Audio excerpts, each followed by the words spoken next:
SSC GD 2024-25 का paper हम अभी सॉल्व कर रहे हैं और ये आगामी जो एसएससी जीडी 2026 का पेपर होगा उसके लिए ये महत्वपूर्ण साबित होगा। आपको एक आइडिया मिलेगा, लेवल का पता चलेगा, टाइप का पता चलेगा कि किस टाइप के किस लेवल के जो है प्रश्न पूछे जाते हैं। तो आइए बच्चों, मैं आप सभी का आज की क्लास में स्वागत करता हूँ। तो हम जो है ये पेपर सॉल्व कर रहे हैं, आप ध्यान से देखना। मैं इसे सॉल्व कराऊंगा, मैथ्स का जो कॉन्सेप्ट है वो भी लगाऊंगा और जहाँ पर ज़रूरी होगा वहाँ पर जो मैथ्स की ट्रिक है वो भी मैं बताऊंगा। तो बच्चों मेरे साथ जो है आप जो प्रश्न है ये सॉल्व करना और ध्यान से देखना किस टाइप के किस लेवल के प्रश्न पूछे जा रहे हैं। तो आप देखेंगे कि इसी तरह के इसी टाइप के प्रश्न, इसी लेवल का प्रश्न आपको 26 में भी देखने को मिलेंगे। तो देखना, सीधे प्रश्न पे आते हैं बच्चों। तो सभी का मैं स्वागत करता हूँ। आइए प्रश्न पे आते हैं। पहला प्रश्न आपको दिखाई दे रहा होगा। पहला प्रश्न है, एक बार मैं प्रश्न पढ़ रहा हूँ। रचिन एक दूरी 2 घंटे तक 60 किलोमीटर प्रति घंटा की चाल से 80 किलोमीटर की दूरी 40 किलोमीटर प्रति घंटा की चाल से तय करता है। रचिन की औसत चाल ज्ञात कीजिए। औसत चाल वाला प्रश्न है, औसत चाल पूछ रहा है। तो औसत चाल हम कैसे फाइंड करते हैं? औसत चाल कैसे निकालते हैं? औसत चाल बराबर कुल दूरी बटे कुल समय। बच्चों ये जानते होंगे आप। औसत चाल कैसे फाइंड करते हैं? देखो बच्चों, बेसिक चीजें आपको बहुत जरूरी है। औसत चाल यानी एवरेज स्पीड। एक बार मैं लिख देता हूँ यहाँ पर ना, औसत चाल। जिनको आता है बहुत अच्छी बात, जिनको नहीं आता एक बार देख लें। औसत चाल बराबर क्या होता है? कुल दूरी बटे कुल समय। कुल दूरी बटे कुल समय, ये बच्चों औसत चाल का फॉर्मूला है। कुल दूरी बटे कुल समय, यानी इंग्लिश में बोलेंगे इसको, क्योंकि कुछ बच्चे इंग्लिश के रहते हैं तो उनके लिए भी बोलना जरूरी है। यानी total time, total distance upon total time, total distance upon total time, total time. ठीक है। तो यानी एवरेज किस तरह फाइंड करेंगे? यानी एवरेज स्पीड, जो एवरेज स्पीड है, एवरेज स्पीड हम निकालते हैं ऐसे, total distance upon total time. तो बच्चों इसमें देखना, ध्यान से देखना आप। इसमें कह रहे हैं, पहली लाइन पढ़ना, कि रचिन 2 घंटे में 60 की स्पीड से, 60 की चाल से चलता है। ठीक है। तो डिस्टेंस आप बता सकते हैं कि अगर इसकी स्पीड जो है 60 है और घंटे 2 दिया है, तो डिस्टेंस आप बता सकते हैं, है ना? देखो डिस्टेंस बराबर क्या होता है? स्पीड इंटू टाइम, है कि नहीं है? तो स्पीड यहाँ पर दी है 60, 60 किलोमीटर प्रति घंटा, और टाइम कितना दिया? 2 घंटे दिए है। तो 60 गुणा 2 कितना हुआ? 120। यानी इसका मतलब जो रचिन है वो 120 किलोमीटर गया 2 घंटे में। अगर 60 की स्पीड से जा रहा तो 120 किलोमीटर गया, ये हमको पता चल गया, 120 किलोमीटर। फिर आगे पढ़ना कि 80 किलोमीटर की दूरी 40 किलोमीटर प्रति घंटा की चाल से तय करता है। तो देखो 80 किलोमीटर ये है, और यहाँ से जो ये यहाँ से जो हमने निकाला 2 घंटे में 60 की स्पीड से जा रहा, तो हमने निकाला भी 120 किलोमीटर ये है। तो 120 प्लस 80, टोटल डिस्टेंस जहाँ पर हमने लिखा कुल दूरी, तो कुल दूरी कितनी हुई? 80 प्लस 120, 80 प्लस 120 कितना हुआ? 200। 200 किलोमीटर हुआ कि नहीं हुआ? बच्चों बताओ, टोटल डिस्टेंस 200 हुआ कि नहीं हुआ? यहाँ पर देखना, तो पहली लाइन देखो, 2 घंटे में 60 की स्पीड जा रहा है, तो हम डिस्टेंस निकाल सकते हैं। डीएसटी हमने लगाया, डिस्टेंस स्पीड इंटू टाइम। तो डिस्टेंस जो है हमने निकाली, स्पीड 60 दी थी, टाइम कितना दिया था? 2 घंटे दिया था। इसके हमने इसमें गुणा कर 120 आया। आया कि नहीं आया बताओ? 120 किलोमीटर है ना। 120 किलोमीटर की दूरी तो 60 की स्पीड से गया, और 40 की स्पीड से 80 गया। 80 और 120 कितना हुआ? Total distance 200। 80 और 120, 200 हुई ना कुल दूरी। कुल समय, समय देखना, 2 घंटे 60 की स्पीड से, देखो 60 की स्पीड जा रहा तो 2 घंटे लग रहे हैं। अगर वो 40 की स्पीड से जा रहा है तो टाइम कितना लगेगा? देखो 80 किलोमीटर जा रहा है तो टाइम कितना लगेगा? तो लगाओ डीएसटी, आप जानते हैं डिस्टेंस बराबर स्पीड इंटू टाइम। देखो डिस्टेंस तो 80 है, 80 किलोमीटर, और स्पीड 40 है, 40 किलोमीटर प्रति घंटा। तो 40 से जब आप इसको डिवाइड करेंगे 2 घंटे लेंगे। देखो यहाँ पर भी 2 घंटे लग रहे हैं। तो 2 घंटे, जब 40 की स्पीड से जा रहा है तब 2 घंटे लग रहे हैं, और यहाँ से जब 60 की स्पीड से जा रहा है तब भी 2 घंटे लग रहे हैं। तो 2 और 2 कितना घंटे हो गए? टोटल 4 घंटे, है ना? क्योंकि ये डिस्टेंस तो अलग है, यहाँ पर डिस्टेंस थी 120, तो 120 की दूरी 60 की स्पीड से अगर जा रहा है तो 2 घंटे लग रहे हैं, और 40 किलोमीटर प्रति घंटा की चाल से जा रहा है, ठीक है, तो 80 किलोमीटर की दूरी तय करने में 2 घंटे लग रहे हैं। तो 2 घंटे ये, 2 घंटे ये, कितने हुए टोटल टाइम? 4 घंटे टोटल टाइम। अगर हम 4 से हम इसको डिवाइड करेंगे तो 4 पंजे 20 आ गया 50 किलोमीटर प्रति घंटा। तो इसका आंसर क्या बनेगा? इसका आंसर होगा ए, 50 किलोमीटर प्रति घंटा। तो बच्चों आपने समझ आ गया होगा, इस तरह से इस टाइप का इस लेवल का प्रश्न पूछा जाता है। तो मैंने आपको एवरेज स्पीड कैसे निकालते हैं वो मैंने बताया। देखो फॉर्मूला मैंने लिखा तो इसको याद कर लेना अच्छे से, total distance upon total time, average speed total distance upon total time. Total distance हमने निकाली 120 और 80 कितना हुआ? 120 80 200 निकाला हमने। फिर यहाँ पर 2 घंटे ये लग रहे थे, यहाँ से 40 की स्पीड जा रहे तो 80 किलोमीटर जाने में 2 घंटे यहाँ लग रहे हैं। तो 2 और 2 घंटे की 4 होगी, 4 से हमने डिवाइड कैलकुलेट कर दिया, यहाँ पर कितना आ गया हमारे पास? 50 किलोमीटर प्रति घंटा, है ना, ये आंसर आ गया। तो इस तरह से आप प्रश्न को सॉल्व करेंगे। कॉन्सेप्ट मैंने बताया मैथ्स का, तो इस तरह से करेंगे। नोट है बस, ये तो मैंने फॉर्मूला लिखा, यहाँ से निकाला आपने, बस एक लाइन में आंसर निकाल दिया, ठीक है। तो चलो आगे दूसरे प्रश्न में आ जाओ। दूसरा प्रश्न ये है, 2 रेलगाड़ियां जिनमें से प्रत्येक 180 मीटर लंबी है, समांतर पटरियों पर 50 किलोमीटर प्रति घंटा और 70 किलोमीटर प्रति घंटा की चाल से एक दूसरे की ओर बढ़ रही हैं, कितने सेकंड में वे गाड़ियां एक दूसरे को पार कर जाएंगी? ठीक है, 2 रेलगाड़ियां हैं, 2 रेलगाड़ियां एक दूसरे को पार करने में कितनी दूरी चलती हैं? जितनी रेलगाड़ियों की कुल लंबाई होती है, ठीक है, जितनी रेलगाड़ियों की कुल लंबाई होती है, ठीक है। तो देखना यहाँ पर 2 रेलगाड़ियां कह रहे हैं जिनमें से प्रत्येक की लेंथ कितनी? 180 है। जैसे एक रेलगाड़ी यह है, ठीक है, एक रेलगाड़ी यह है, और मान लिया ये इधर को जा रही है, दूसरी रेलगाड़ी इधर से आ रही है ना, विपरीत दिशाओं से आ रही है ना, एक इधर से आ रही है, ठीक है, और इसकी लेंथ भी कितनी है? इसकी लेंथ है 180, है ना, लेंथ कितनी है? 180 मीटर, और इसकी लेंथ भी कितनी है? 180 मीटर, दोनों की लंबाई बराबर है, ठीक है। प्रत्येक की 180 मीटर लंबी है, समांतर पटरियों पर किस स्पीड जा रही है? 50 किलोमीटर प्रति घंटा और 70 किलोमीटर प्रति, स्पीड अलग अलग है। ये इसकी स्पीड है 50 किलोमीटर प्रति घंटा, और इसकी स्पीड कितनी है? 70 किलोमीटर प्रति घंटा। एक की स्पीड 50 है, एक की 70 है, एक दूसरे की तरफ आ रही है, ये इधर को आ रही है, इधर को जा रही है ना, एक दूसरे की ओर बढ़ रही है, देखो लिखा यहाँ एक दूसरे की ओर बढ़ रही है, ये इधर को एक दूसरे की तरफ को आ रही है। तो यहाँ पर जब एक दूसरे की तरफ को आती है तो जब हम रिलेटिव स्पीड निकालते हैं तो उसमें जुड़ जाएगी, क्योंकि कुछ दूरी ये तय करेगी, कुछ दूरी ये तय करेगी। तो यानी 1 घंटे में 50 जा रही है और ये घंटे में 70 जा रही है, तो 70 + 50 कितना होगा? 120 रिलेटिव स्पीड है ना।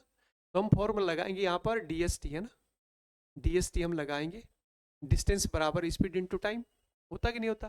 तो यहाँ पर देखना इस डिस्टेंस, देखो स्पीड क्या हो जाएगी, ये जुड़ जाएगी ना, 70 ये 50, ये कुछ दूरी ये तय करी कुछ, यानी 70 + 50 कितना हुआ? यहाँ रखना 120, ठीक है। और यहाँ पर किलोमीटर प्रति घंटा है, मीटर प्रति सेकंड में चेंज करेंगे तो 5/18 रखेंगे, क्या रखेंगे? 5/18, ठीक है। जब हम किलोमीटर प्रति घंटा को मीटर प्रति सेकंड में चेंज करते हैं तो किससे गुणा करते हैं? 5/18 से करते हैं, ठीक है। तो यहाँ पर हमने क्या रखा? 5/18 मीटर प्रति सेकंड, ठीक है। अब किलोमीटर का मीटर प्रति सेकंड बना दिया, तो हम कैसे इससे हमने गुणा किया 5/18 से, ठीक है। यहाँ पर टाइम हमने निकाला, टाइम पूछ रहा कि कितने समय में पार कर लेंगे। डिस्टेंस क्या होगी?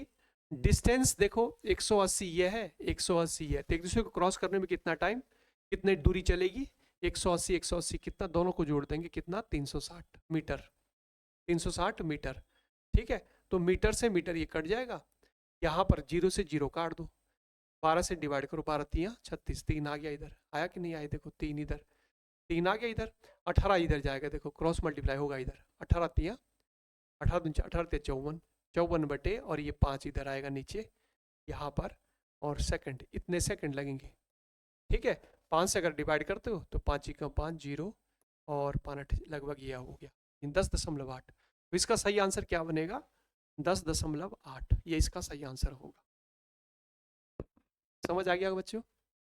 बस डिस्टेंस आपने देखो DST हमने लगाया, डिस्टेंस क्या होगा, 180 ये है, 180 ये 360, दोनों दूरी जुड़ जाएंगी, यानी दोनों की जो लेंथ है वो जुड़ जाएगी। 180 लेंथ इसकी है, 180 लेंथ इसकी, एक दूसरे को क्रॉस करने में जो गाड़ियां होती है कितनी डिस्टेंस चलती है, जितनी दोनों गाड़ियों की लंबाई होती है, दोनों का योग, ठीक है, कितना हुआ 360। समझ आ गया होगा? रिलेटिव स्पीड जब एक इधर से आ रही है, एक इधर से आ रही, तो क्या होगी, जुड़ेगी, है ना। 70 ये है, 50 ये, कितना हो गया 120। किलोमीटर था, 1 किलोमीटर प्रति घंटा को मीटर प्रति सेकंड में चेंज करना, तो 5 बटा 18 से गुणा करेंगे और गुणा टाइम कैलकुलेट किया, आपका आंसर आ गया, कितना आया 10.8। क्लियर हुआ? कितना 10.8, ये आपका आंसर आ रहा है, ठीक है। चलो आइए आगे, अगला क्वेश्चन देखना, मूल्यांकन कीजिए। इसको सॉल्व करना आसान है, बस कैलकुलेट करना है, प्लस और माइनस के चिन्ह दे रखे हैं, तो इसमें बोर्ड मास का इस्तेमाल करेंगे हम, ठीक है।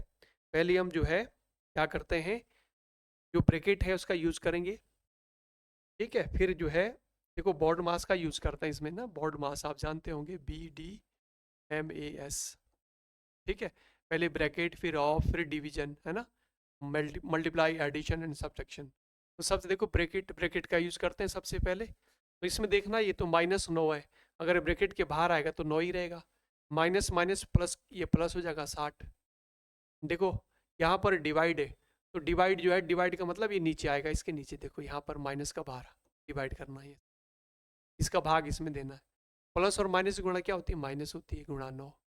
तो सबसे पहले हमको क्या करना है, डिवाइड करना है, लो डिवाइड कर दो, 12 से आप डिवाइड करेंगे, 12 पंजे 60, माइनस से देखो आगे यहाँ माइनस हो जाएगा, तो -9, यहाँ माइनस का रहेगा, यहाँ -5, और इसकी मल्टीप्लाई कर दो, 9 3 27, देखो सारे माइनस का रहे हैं, तो चिन्ह माइनस का रहेगा, जोड़ देंगे सारे, है ना, 9 और 5 14 और 7 21 का 1 2 कैरी लगा, 2 2 4 41 आ गया, तो इसका -41, इसका आंसर क्या बनेगा, -41।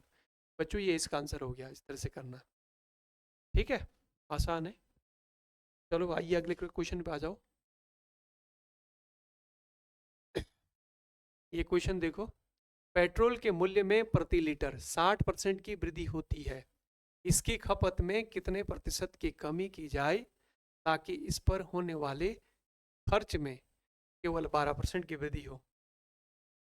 तो देखो जरा कैसे करेंगे इसको सॉल्व।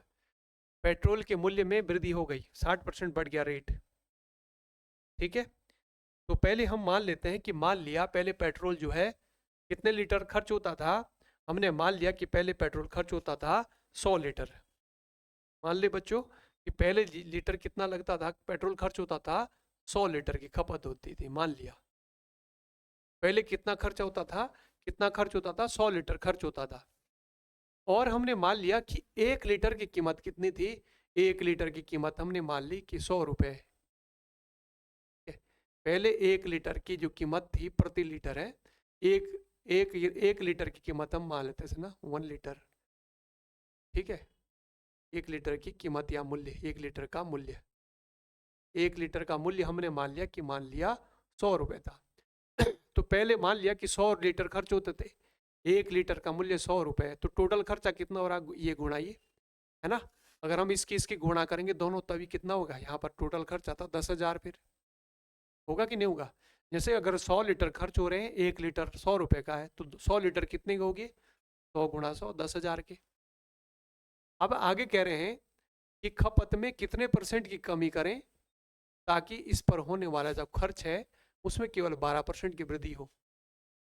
तो देखो पहले कितना खर्चा होता था 10,000 का, अब ये बोले कि 12% खर्च में कितनी वृद्धि करनी, 12% की। तो अगर 12% की वृद्धि करोगे तो यहाँ पर कितना होगा, 112%, 10,000 का 112%, और 10,000 का अगर हम 112% निकालते हैं तो देखो कितना होगा, यानी यहाँ पर आ रहा है 11200, 11,200 रुपये, ठीक है। 10,000 से बढ़कर इतना हो गया, अगर ये 12% बढ़ जाता है, कितना परसेंट बढ़ रहा है, 12% बढ़ रहा है, इंक्रीज हो रहा है। तो 12% अगर बढ़ गया खर्चा तो अब 11,200 हो गया, पहले 10,000 का खर्चा था। अब यहाँ पर कह रहे हैं इस लाइन पे आना कि रेट जो है कितना बढ़ गया, 60% बढ़ गया। तो पहले तो 100 रुपये था 1 लीटर का, अब अगर 60% बढ़ रहा है 60% बढ़ रहा है, इंक्रीज हो गया, तो कितना हो गया, सीधा 100 में जोड़ दो 60, तो कितना हो गया, अब मूल्य हो गया 160। हुआ कि नहीं हुआ? जब 60% वृद्धि हो जाएगी तो 100 में सीधा 60 जोड़ दो तो 160 हो गया। ठीक है, 160 रुपए मूल्य हो गया। अब लीटर कितने खर्च होते थे, पहले 100 लीटर खर्च होते थे, अब कितने लीटर खर्च होते थे, हमने मान लिया कि x लीटर खर्च हो रहे हैं। अब कितने लीटर खर्च हो रहे हैं, x लीटर। पहले 100 लीटर खर्च होते थे, अब जो है जब रेट बढ़ गया इसका, अब कितने लीटर खर्च होंगे, हमने कहा कि x लीटर खर्च हो रहे हैं। अब x देखो यहाँ पर x गुणा 160, जैसे हमने किया था 100 गुणा 100 10,000, ऐसे हम करेंगे x गुणा 160 बराबर ये रेट बढ़ गया ना, इतना हो गया। अब तो यानी ये इतने बराबर इतना हो गया, तो यहाँ पर हम क्या करेंगे, इसको यहाँ से उठाएंगे, राइट साइड में ले जाएंगे, तो नीचे जाएगा ये बटे में, यानी 11200 बटे क्या आ जाएगा आपका 160, ये नीचे चलेगा यहाँ से, तो x आ जाएगा हमारा कि कितने जो है खर्च हो रहा है, पेट्रोल कितना खर्च हो रहा है। तो देखो 0 से 0 कटा, और यहाँ पर डिवाइड करो आप, देखो 2 से हमने डिवाइड किया 8, 2 से यहाँ डिवाइड कर, 2 पंजे 10, 2 छंग 12, ये हुआ 8 सत्ते 56, यानी कितना 70 लीटर खर्च हो रहा है। कितना हो रहा है, x बराबर, x की जो वैल्यू है हमारे पास, x की वैल्यू आ गई 70, यानी 70 लीटर खर्च हो रहा। पहले 100 लीटर खर्च होता था, अब हमने माना था कि x लीटर खर्च हो रहा है, अब कि x की वैल्यू 70 आ गई, अब 70 लीटर खर्च हो रहा है। हो रहा कि नहीं हो रहा है? पहले 100 लीटर खर्च हो रहा था, अब कितना लीटर खर्च हो रहा है, अब 70 लीटर खर्च हो रहा है।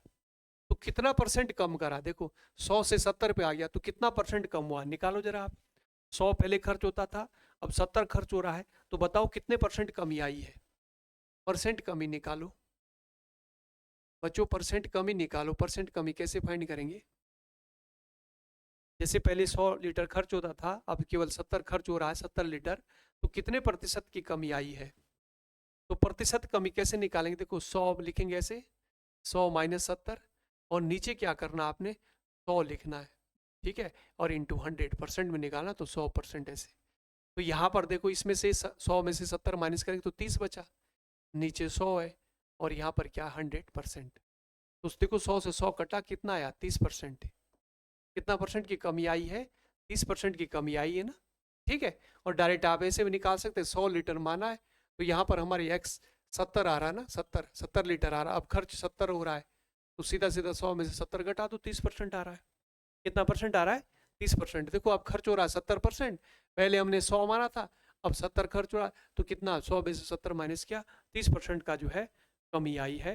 तो लीटर में, ठीक है, खपत में कितने परसेंट की कमी आई है, पेट्रोल की खपत में 30% की कमी आई है। तो ये पूछ रहा था कि बताओ कितने परसेंट की कमी आई है, तो इसका आंसर क्या बनेगा, इसका आंसर बनेगा आपका 30% की कमी आई है। तो बच्चों इस तरह से करेंगे, आपके समझ आ रहा होगा। तो इस तरह से अच्छे से आप अपना पेन चलाना और अपना हाथ चलाना खुद करना है, जब तक आप खुद नहीं करोगे तब तक जो है, ठीक है, कोई फ़ायदा नहीं, आपकी प्रैक्टिस से नहीं होगी। तो प्रैक्टिस, क्योंकि मैथ्स में प्रैक्टिस चाहिए, खुद हाथ चलाना, खूब मेहनत करना है, तब आपका सिलेक्शन होगा। प्रॉपर तरीके से जो मेथड है इसके वो सीखने, समझ विकसित करनी है, तभी आपका जो है, चाहे USSC GD हो, MTS हो, है ना, और जहाँ रेलवे हो, बैंक हो, कहीं पर भी अगर आप मैथ्स अच्छे से प्रैक्टिस करेंगे तभी आपका सिलेक्शन होगा। तो प्रॉपर तरीके पहले समझना है कि क्या पूछ रहा है, फिर आपके कुछ फॉर्मूले होते हैं ना मैथ्स में, उस फॉर्मूले का अप्लाई करना होता है, ठीक है, और स्टेटमेंट बनाने होते हैं किस तरह से हो रहा है, फिर बस जो है तभी आपको मैथ्स आएगी। ठीक है बच्चों, बस आज इतना ही करते हैं, फिर अगली क्लास में मिलते हैं। आज के लिए इतना ही, धन्यवाद।